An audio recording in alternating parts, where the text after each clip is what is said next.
Chico State's mission is to serve the region, and we do that primarily through providing students who succeed, both in the classroom and beyond.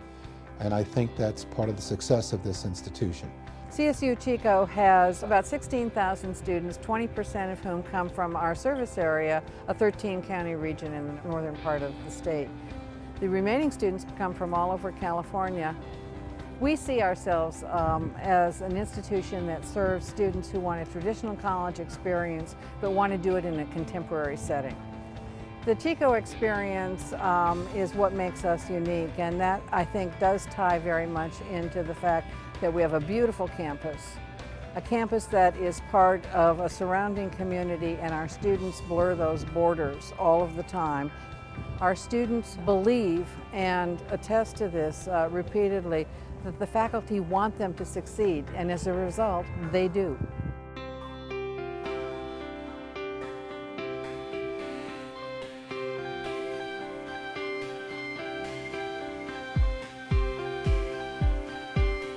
The California State University system tends to look to us as a leader in what kind of things that we're doing here. Online is definitely getting bigger. Chico's been involved in online education since the late 90s with the original Horizon Live application. The Technology and Learning program in particular has great relationships with the faculty. We are constantly asking them to try out new things, to give us feedback, and to support them as we move forward in this new environment. If I have a problem I'm trying to solve, I call up someone in TLP and they help me problem solve it. And they're never interested in pushing a particular technology. They're interested in helping me solve a problem that technology might be able to do. Academy e-learning allows a large number of faculty to share with one another across the curriculum, across the disciplines, different pedagogical styles with support of instructional designers, librarians, assessment coordinators, and lots of support from the institution to help them really rethink and redesign their course.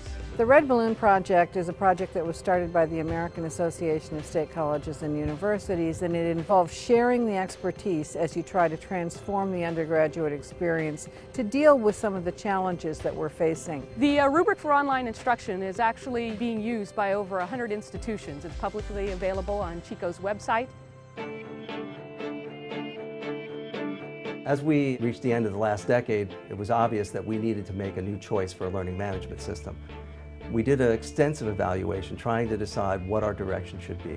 The main direction that people have to choose between is they have to choose between really an open source or a Blackboard vendor type approach. We decided that going from Vista to Blackboard is not an upgrade, it's a migration. We're going from one product to another. So if we're going to do that, we're going to see what other products are out there, what's the state of the market.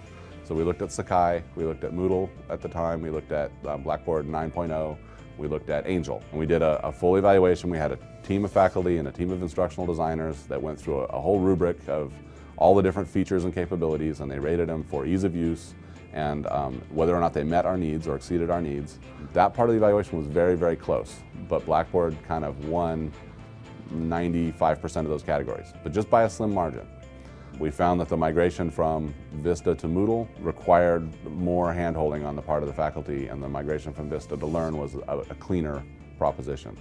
From my perspective, when we looked at Moodle versus Blackboard, we have this roadmap of features in Vista that we rely on, like learning modules, like gradable rubrics, like term support. Neither product had it at the time, but Blackboard had a roadmap saying we're going to provide these things. And nowhere in Moodle could I find that roadmap. The response was usually, well, it's open source, you can build it. Having content, having community, having the ability to have the standards-based support, having the learning tools interoperability, having the LIS services available, having the common cartridge availability was really the thing that tipped us over the line to go towards Blackboard Learn. Our decision to go with Blackboard was really driven by the fact that it required little development effort. It required little effort on the faculty's part to transform our old courses to new courses, and our academic technology efforts could be focused on delivering better pedagogy as opposed to developing tools. I definitely have felt the change within Blackboard. Even within the CSU, we've actually seen support actually improve dramatically 180 degrees. Definitely Blackboard is engaged. They're asking the right questions. they're giving the right answers. One of the most exciting things for me about Blackboard Learn is the open standards, the open database, the ability to add building blocks to expand the capabilities. Because as I said before, we're all about meeting faculty needs. Blackboard seems to be approaching us as partners, wanting to know what it is they can do to make our lives easier. And that attitude change has been dramatic. One of the biggest challenges for a university is that the students today are looking for things different than they were looking for 3 years ago.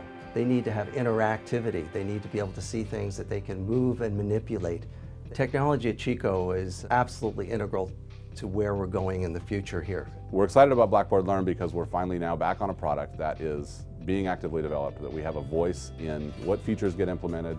We're involved in the Service Pack 6 beta, we're involved in the Gemini beta, we're involved in the product development partnerships for Service Pack 8, we're involved in the cohort program, suggestion squads, bug squads. We are actively engaging with Blackboard to get the features that we need in the product. The future for technology at Chico is to continue to allow the speed of change to happen, to definitely continue to create strong relationships with the teaching and learning happening with the faculty, with the students, with the staff and the administration, continuing to support and evolve, again, innovate as we move forward in the new environment of higher education. It's not just about the digital tools. It's about participation, collaboration, expertise, and the way that that's changing. And we need to think about tools that give us spaces to do that kind of work with students, that they have control over design, that they have control over their knowledge, that they can find me and communicate with me beyond our 1 hour in class. The notion of 24-hour delivery and 24-hour learning will become even more so the case as a result of the technology that's now available and increasingly will be available. There are so many options that are becoming available to us for delivering content, delivering learning processes, delivering simulations.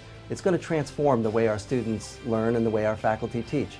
And I think for CSU Chico, this is just going to be a great ride, and I'm looking forward to it.